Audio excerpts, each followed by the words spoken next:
E perguntei para ele assim: você que é o pastor, parece tanto com o pastor? Ele era realmente o pastor. Vamos abrir nossas Bíblias aí em Apocalipse, capítulo de número 3. E a ideia é de poder nos deleitar com a palavra de Deus. Deixar um cajado aí para o pastor Roberto.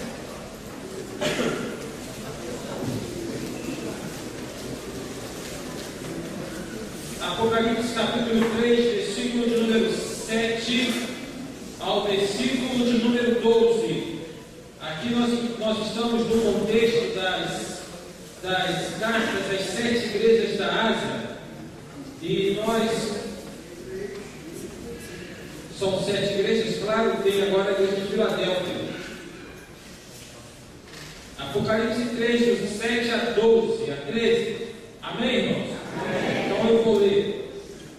Ao anjo da igreja de Filadélfia escreve: assim declara aquele que é santo e verdadeiro, que possui a chave de Davi, que ele abre e ninguém consegue fechar, e que ele fecha ninguém pode abrir. Conheço as tuas obras, e eis que tenho colocado diante de ti uma porta aberta que ninguém consegue fechar. Tens pouca força, mas obedeceste a minha palavra e não negaste o meu nome.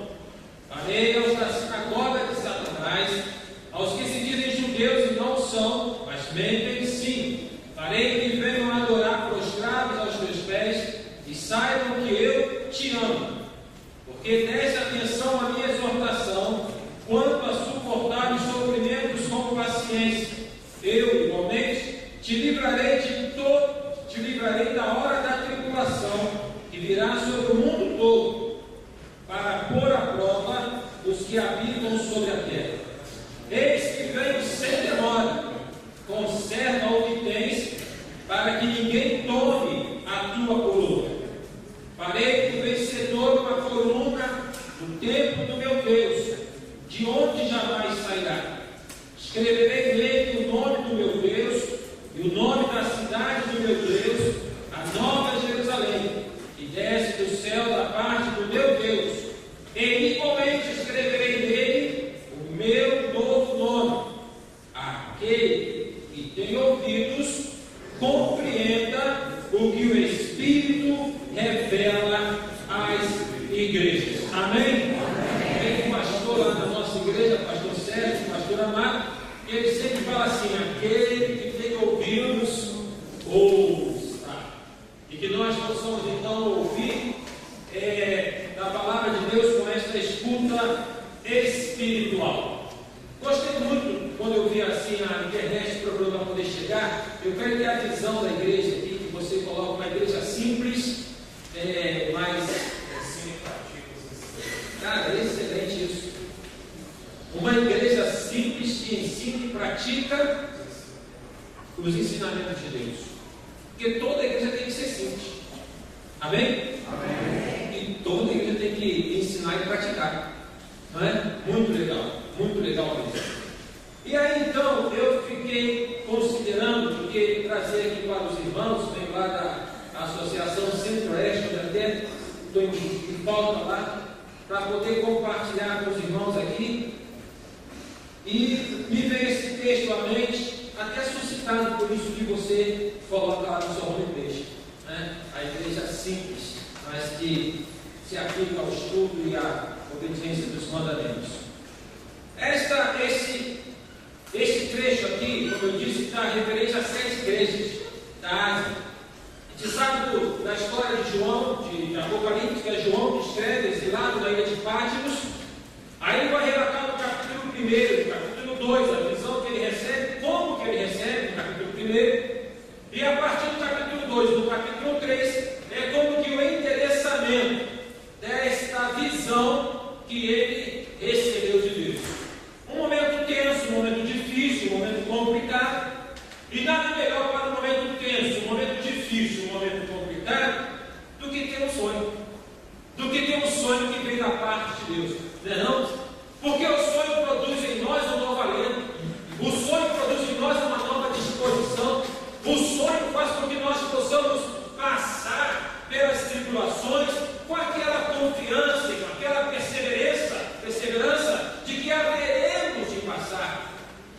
quando você se encontra abatido, atribulado, quando nós nos encontramos, método de Deus para mim e para você é dar um sonho, sonhar de novo, alguma coisa nova de Deus para a sua vida.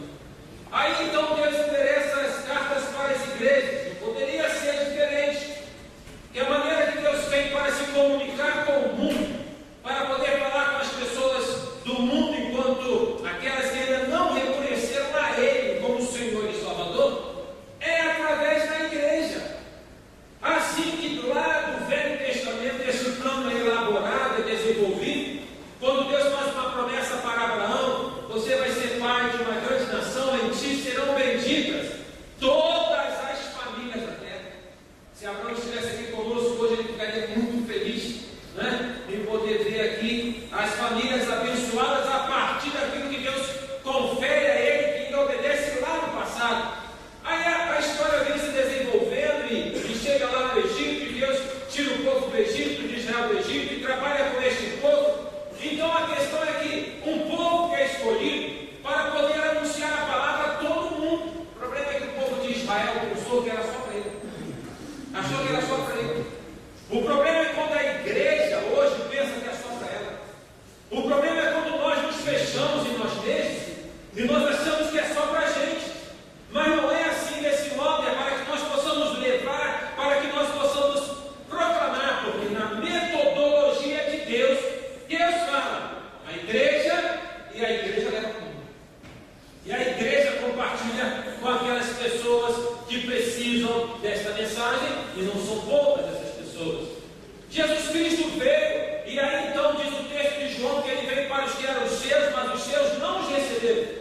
Mas a todos quantos receberam, deu-lhes o poder de serem feitos filhos de Deus. Então, eu e você somos de Jesus duas vezes. Primeiro, porque Ele nos criou. Amém? Amém. Deus nos criou. Eu e você não estamos aqui no mundo pela vontade do papai e da mamãe. Nós estamos aqui pela vontade de Deus. Deus nos criou. Segundo, Deus nos salvou. E nós somos dele duas vezes. Agora, no Novo Testamento, a questão é que a igreja, ela então se estabelece como sendo este Israel espiritual de Deus. Somos nós hoje. E aí Deus fala com a igreja, repito, para que a igreja possa proclamar e possa levar ao mundo. Há maneiras de podermos entender o contexto dessas 7 cartas. A maneira melhor, penso eu, de poder compreender, as cartas eram cartas circulares, cartas dadas para todas as igrejas, e ao tempo em que aborda peculiaridades de uma igreja e de outra igreja, toca em pontos que são essenciais para todas as igrejas. Começa com a igreja de Éfeso, e na igreja de Éfeso há o elogio dessa perseverança, mas eu tenho contra vocês a questão de que vocês perderam o vigor do primeiro amor. É aquele que começa muito bem, muito animado, muito determinado, né? E aí ele vai passar, com o passar do tempo, ele vai deixando isso para trás, as experiências vão ficando para trás. Deixe-me dizer algo para os irmãos: a nossa relação para com Deus é uma relação de novidade. Amém, irmãos? Amém. Deus não fica baseado numa experiência que está calcada tão somente no passado. As experiências do passado não se somam das experiências de dia após dia, porque Deus é muito maravilhoso, maior do que podemos compreender. E Ele vai dando para cada um de nós deste conhecimento dele. Nós vamos crescendo e conhecendo mais.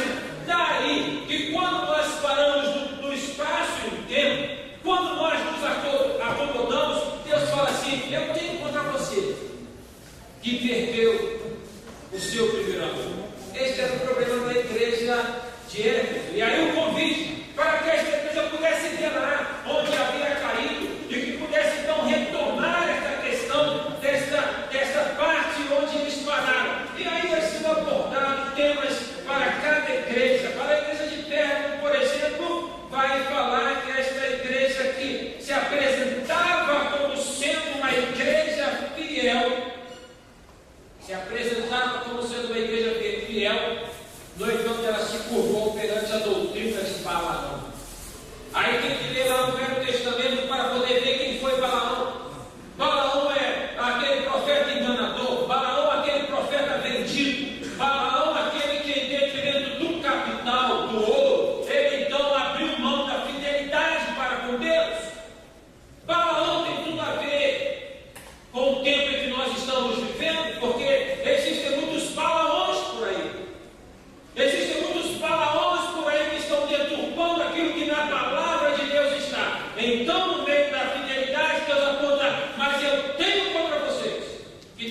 falo então a verdadeira doutrina. E a verdadeira doutrina é a doutrina da palavra de Deus.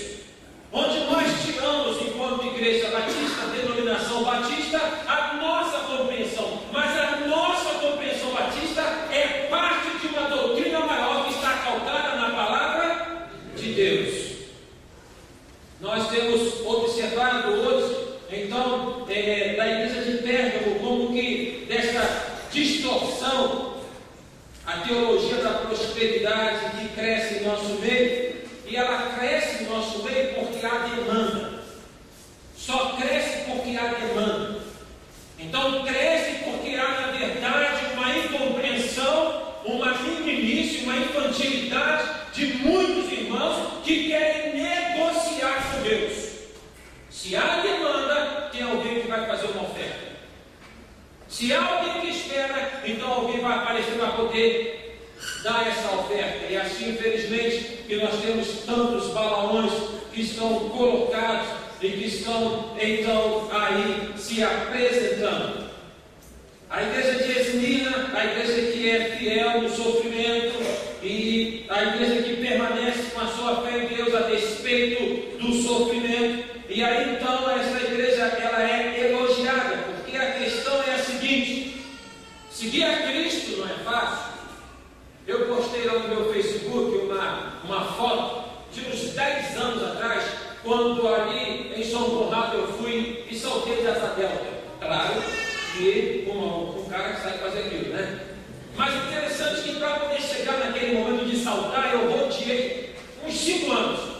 Eu ia lá, olhava e falava, eu vou, voltava e não ia. E depois outro ano aí, voltava e falava, eu vou, não ia. Até que eu tomei coragem, eu fui com o meu cunhado.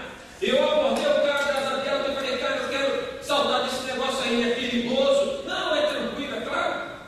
Vai falar diferente?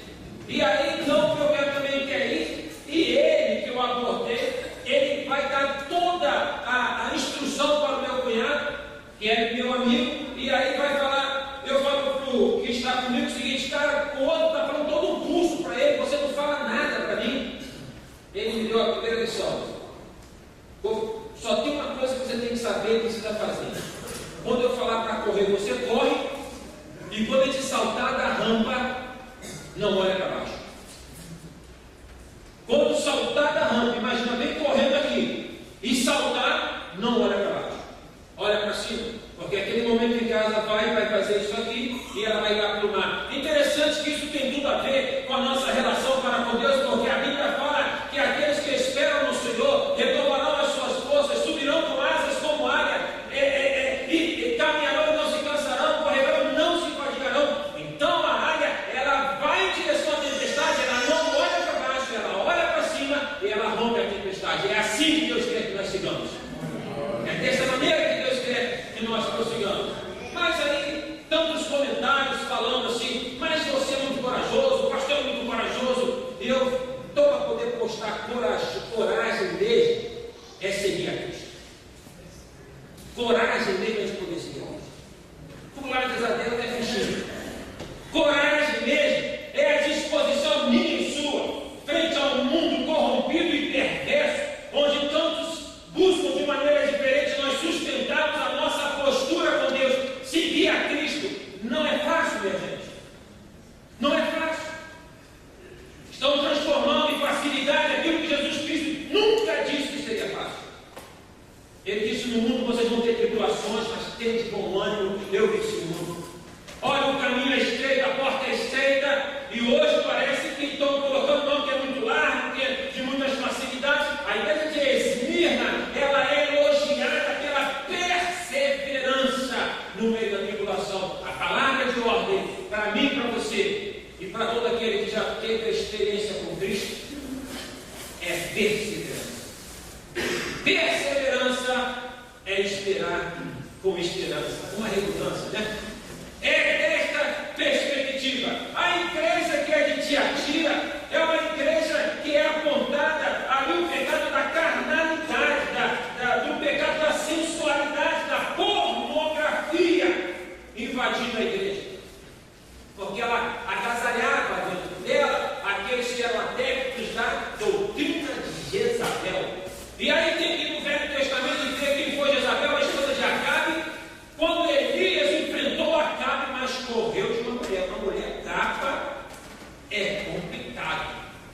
porque Elias enfrentou o rei. Mas quando Jezabel falou, eu vou matar o profeta, Elias, ó, deu no pé.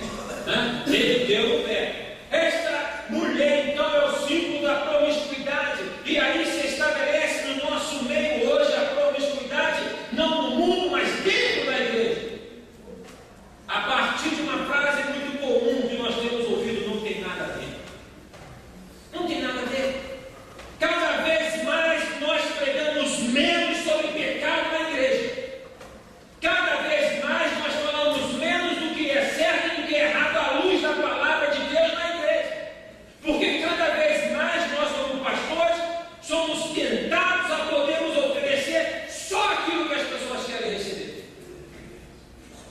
Porque é um preço que por vezes nós, como pastores, pagamos quando falamos do que na Bíblia está, porque entra numa negociação, né, que é o seguinte: não vou ficar mais na igreja não.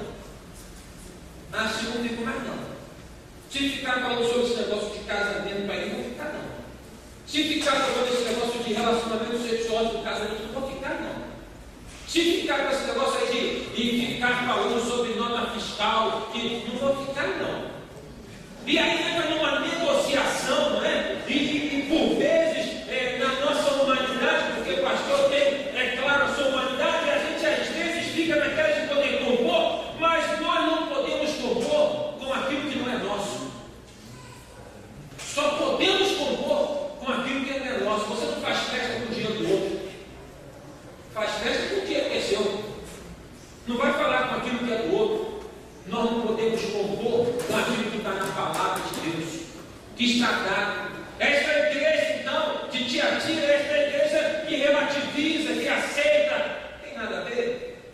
Deixa desta maneira, que está muito bom, que está muito legal. A igreja que é colocada como sendo a igreja de Sardes, esta igreja é uma igreja que na verdade tem uma fama de ser uma igreja viva. É a igreja protótipo da igreja do marketing. É a igreja protótipo da igreja que tem uma excelente imagem, e nada contra o marketing, nada contra a imagem, isso está dado, mas que ela quer passar que ela é igreja por aquilo que ela coloca no retrato. Eu sei que os irmãos aqui, essa aqui é lá de Deus, isso aí era um clube, né? A gente tinha o culto do mar, o pastor Jorge já foi lá, porque vive o desafio também, e ele já até superou, nós estamos vivendo. E aí a igreja de um lado e o clube do outro, eles faziam lá os bailes, fãs lá, e teve uma ocasião que eles convidaram para a tal da Tati Quebra-Barraca, para poder cantar. E o pessoal enchia na rua, né, colocando barraca, aquela coisa toda de bebidas, aquela coisa toda, e os moradores se mobilizaram, isso não teve, enfim, lacraram, a história é grande, irmãos, ali uma bênção de Deus, uma batalha enorme, e nós fomos para lá. Mas não foi fácil não, o pastor João sabe que não é fácil, porque uma primeira coisa que a gente enfrenta de obstáculo não é nem necessariamente quem está fora, mas é dentro. Porque a ideia é a seguinte, isso aqui tem toda uma cara de igreja. Isso aqui não tem cara de igreja. Isso aqui tem cara de clube. E aí fica aquela questão de que não vou para lá porque aquilo é clube. E a gente aí revela o nosso desconhecimento bíblico e podemos imaginar, deixar de conceber que a Bíblia fala que do Senhor é a terra e a sua plenitude. A questão é que, por vezes, nós confundimos igreja com parede e com prédio. É aquilo que apresenta. Então, esta igreja de Sardes é uma igreja que ela está dentro de uma perspectiva de mostrar que ela é viva, mas ela é morta, como infelizmente muitas igrejas que por vezes hoje são tidas e admiradas na mídia, são igrejas mortas. Se elas estão cheias, em boa parte, porque tem muita gente interessada em poder receber o milagre que ela está esperando para aquele momento, deixando de entender e de compreender que o maior milagre nós já recebemos em Cristo Jesus. A irmã Edmeia profeta de Deus para esse tempo, e ela fala assim, ela falou assim nessa quarta-feira, eu sigo, não é por conta daquilo que eu vou receber de Deus, mas por conta daquilo que eu já recebi dele. Eu já recebi dele a graça e a misericórdia frente à minha posição de pecador, então é por isso que eu coloco a minha vida perante ele e eu sigo, e nesta proporção que eu coloco, que eu sigo, nós recebemos mais de Deus. Mas hoje, infelizmente, a questão é de negociar com Deus. E Deus não aceita essa negociada. Para esta igreja, portanto, que tinha aparência de ser viva, bate pesado. Uma igreja, você é uma igreja morta. A igreja de Laodiceia, que é a última igreja, é uma igreja que fazia composições. Não é uma igreja que ela tem assim uma discrepância nem muito para um lado, nem muito para o outro. Ela faz uma composição. Interessante que quando Deus chama Josué para substituir Moisés, ou para dar continuidade ao trabalho de Moisés, ele fala: você ser forte e corajoso, e não te desvies, nem para e nem para a esquerda. Falar de esquerda no Brasil também é complicado, né? Está meio complicado.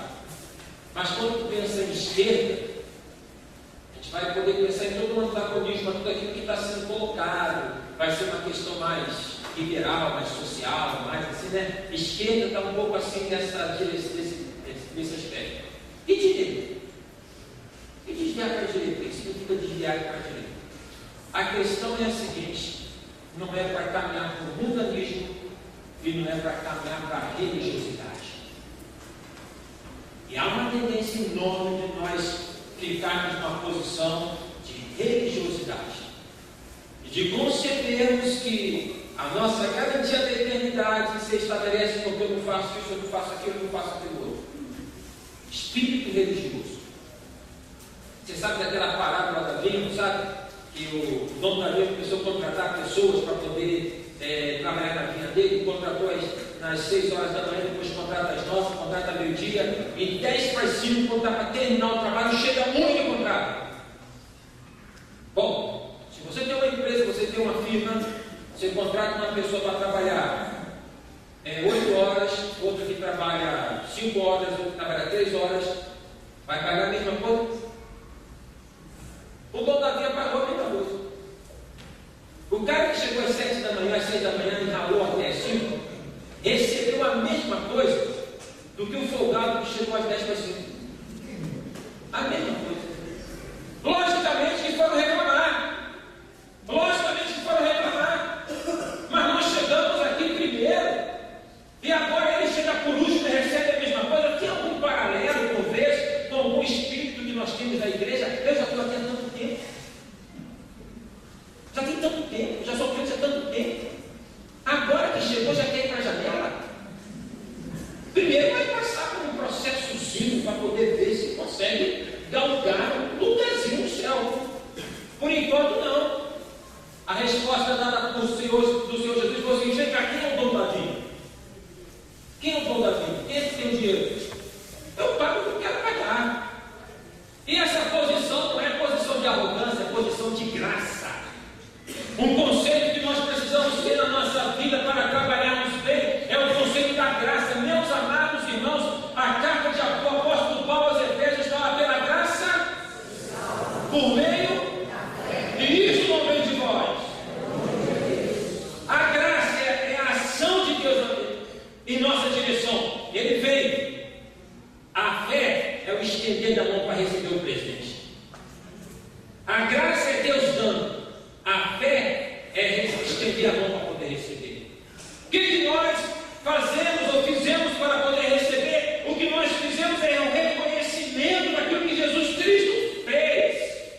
Pois esta igreja aqui de Laodiceia, ele fala assim: olha só, o problema com você é o seguinte, que você não é crente, que você não é quente e nem é fria, é morna. E porque você é uma igreja morna, me dá nojo. E o que dá nojo é nojento. E eu vou reprimir você. Às vezes pode dar uma sensação de que a gente está, né? Assim, uma questão legalzinha, mas o que Deus quer saber é o que nós somos mesmo.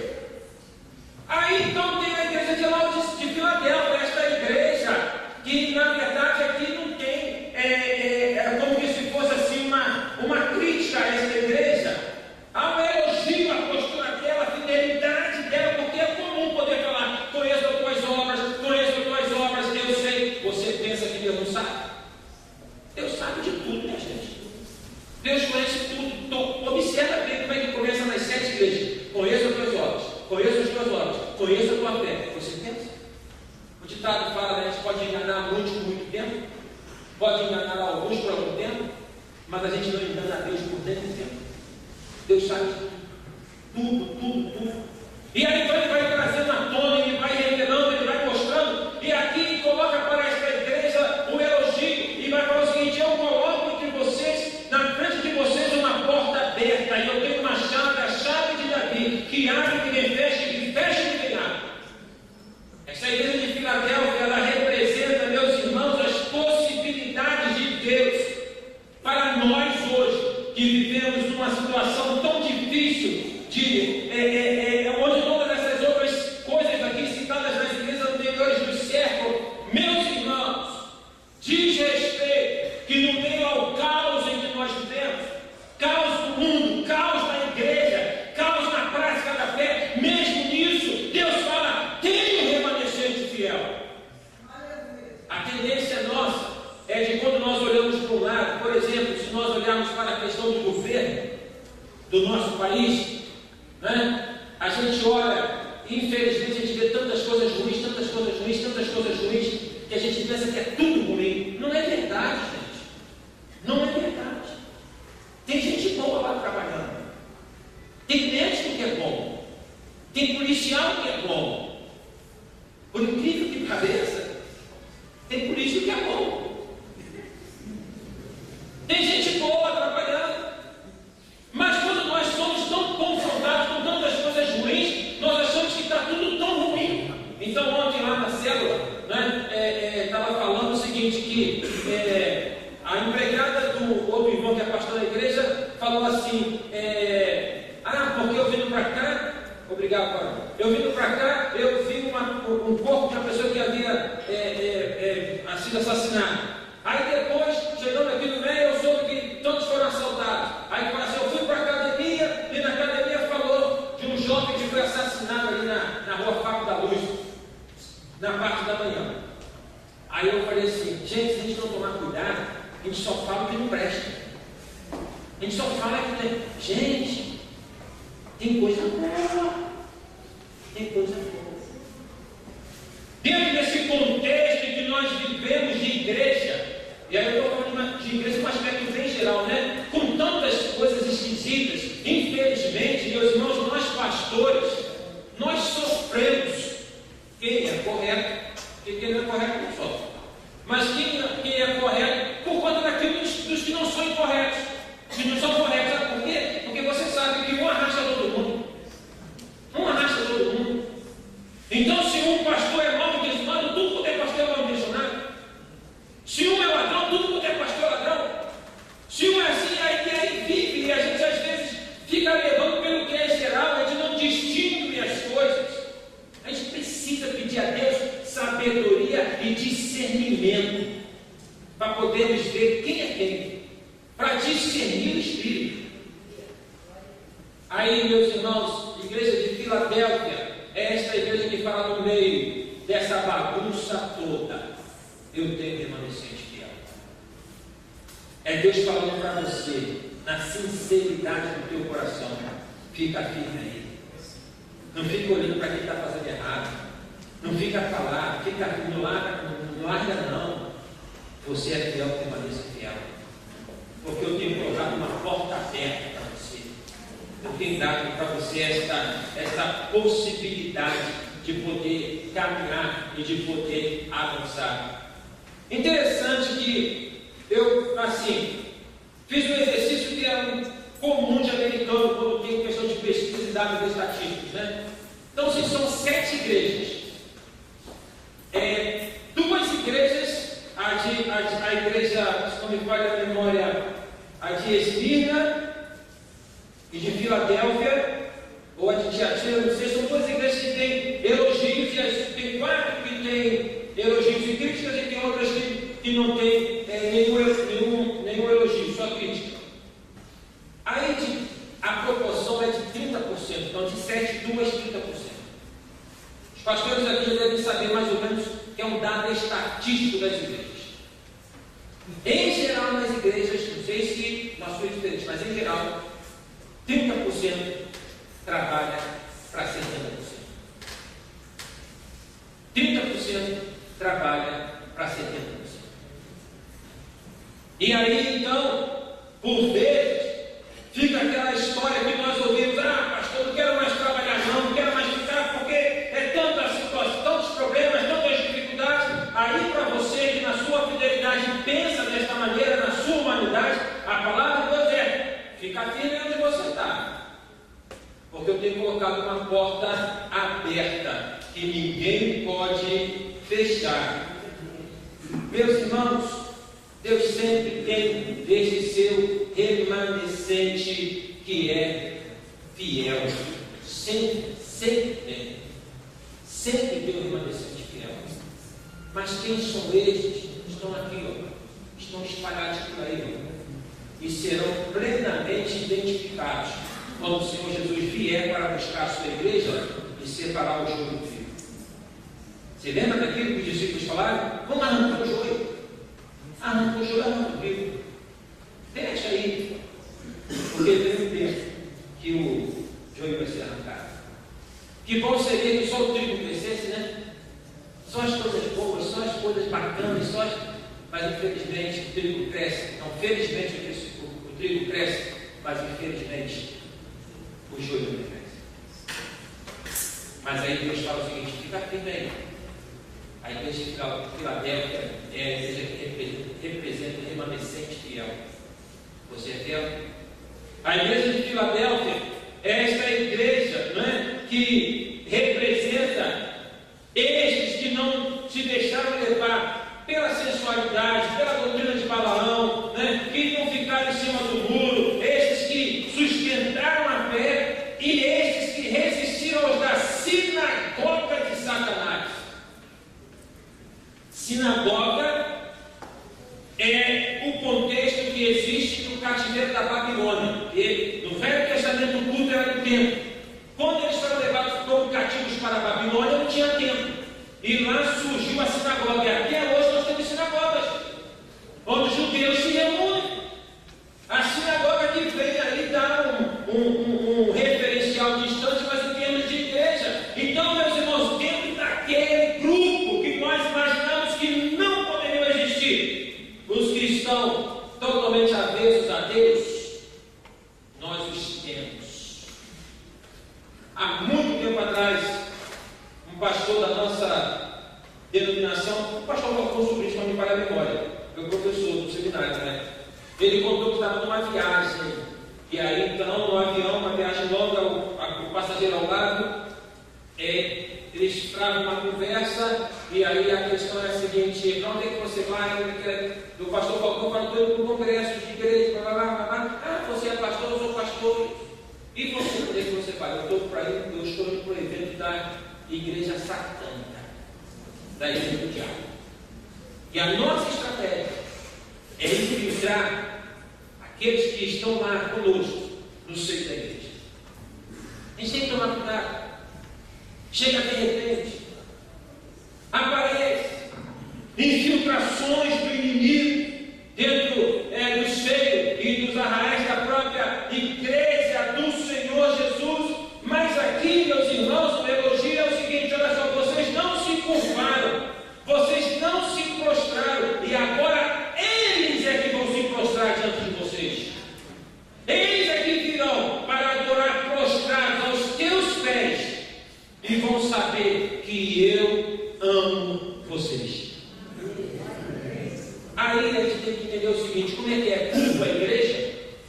Não é culto à igreja, é culto ao Senhor Jesus. Mas você sabe pela Bíblia que quando Jesus Cristo voltar, Ele não vai mais pisar nesse mundo, é verdade? Ele vai ficar nos ares, é isso? E quem é que vai subir?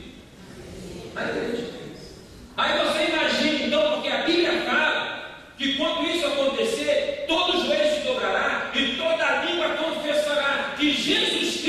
Senhor.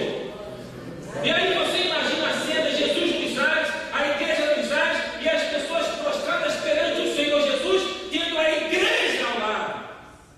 Aqueles que por vezes se levantam, que maltratam os mensageiros do inimigo, reconhecendo quem é o verdadeiro Deus.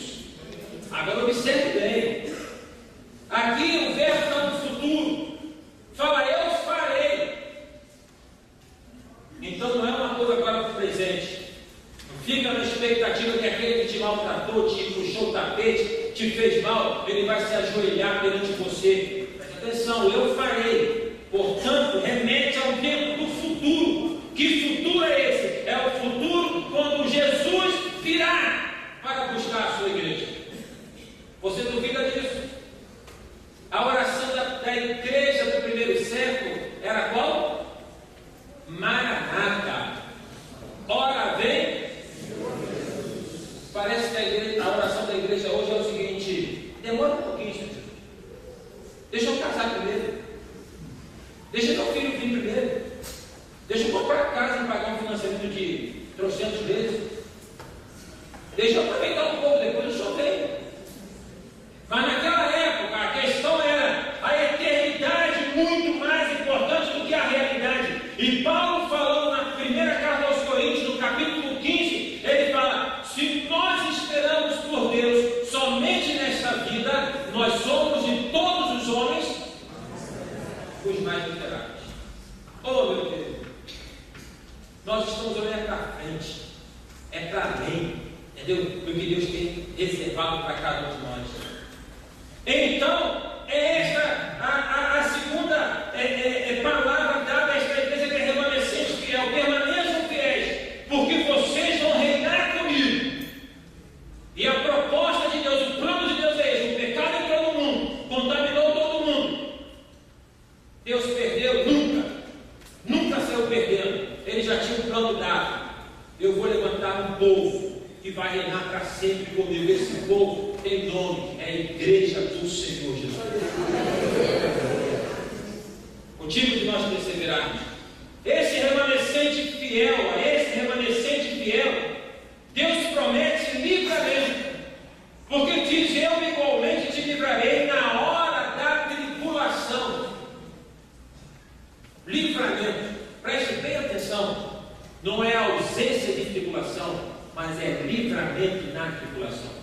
Por isso que eu falei que coragem mesmo é seguir a Cristo. E tem muita gente entendendo que seguir a Cristo é viver de papo no ar, né? Sapato lá, jornal de letra grande, rede, água de coco. Assim é fácil. A questão é de poder sustentar essa postura com o Senhor Jesus diariamente. Aí, ter a fé no Senhor Jesus não implica, no entanto, vivemos uma vida onde nós estamos cabisbaixos, onde nós só lamentamos. Meus irmãos, às vezes, nós lamentamos mais do que nós agradecemos. Já perceberam isso? É só vir no culto de oração. No culto de oração, a gente vê as pessoas pedindo pela enfermidade da família, por isso, por aquilo. No culto seguinte, eu estou falando pela minha igreja, talvez a sua seja diferente. Dos que pediram, não aparece para agradecer, não. Parece que a gente só sabe pedir. Mas agradecer, não. E nós nos reunimos para que possamos louvar o Senhor, glorificar o nosso Deus, agradecer a Ele por tudo. Então, seguir a Cristo, quando fala que é passar por tribulações, é enfrentar adversidade, não implica viver cabisbaixo. Nós temos o referencial da história de Jó. Dizem que foi o primeiro livro a ser escrito da Bíblia. E a minha interpretação é o seguinte: se foi o primeiro livro que foi escrito, é para poder mostrar que depois do pecado, a vida não é fácil, é um drama. Jó perde isso. A esposa de Jó fala assim: amaldiçoa teu Deus e morre. Não critica a esposa de Jó, não, porque ela ficou lá com ele até o final. Hoje, por muito menos, sai fora. Não é só a questão do homem, não. Hoje a mulher, não dá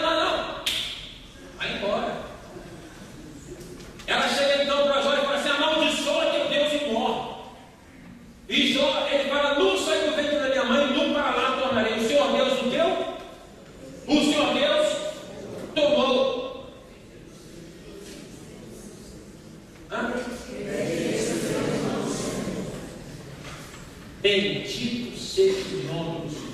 Aí você e nós vamos para Romanos capítulo 8, cântico de vitória, antes do cântico de vitória, né? Quando ele fala, todas as coisas concorrem para o bem daqueles que amam a Deus. E aí culmina dizendo: que diremos, pois, a estas coisas? Se Deus é por nós, quem será contra nós? Então, caminharmos com o Senhor Jesus e sustentarmos é um ato de fé, é uma posição de coragem, sim, mas é caminharmos com progresso, meus amados irmãos, em que nós somos cada vez mais abençoados por Ele, e cada vez mais no nosso coração a disposição de gratidão ao Senhor. E gratidão ao Senhor e adoração ao Senhor é mais do que cantar como o lindo coral cantou aqui à frente.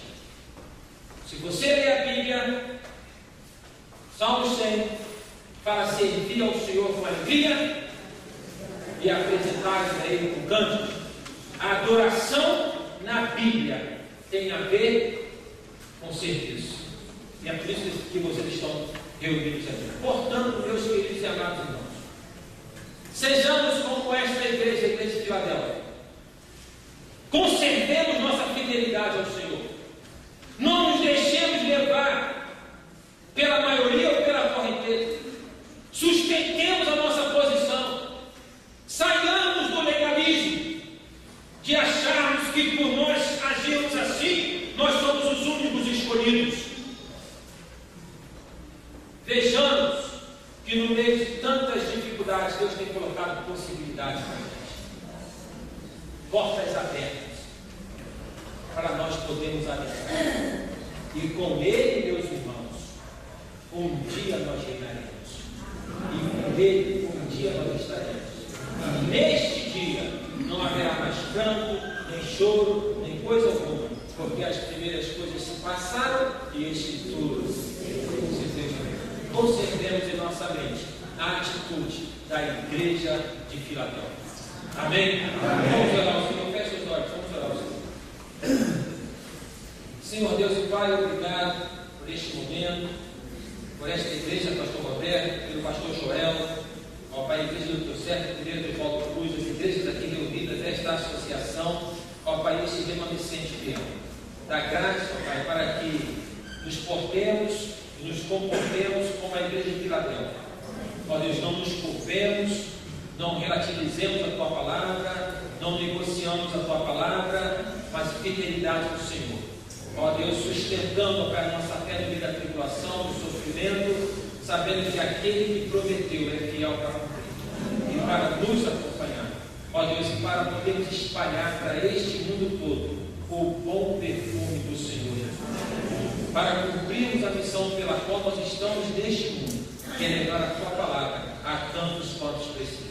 Muito obrigado, ó Pai, e dá graça sobre cada um e sobre todos nós. Em nome de Jesus. Amém.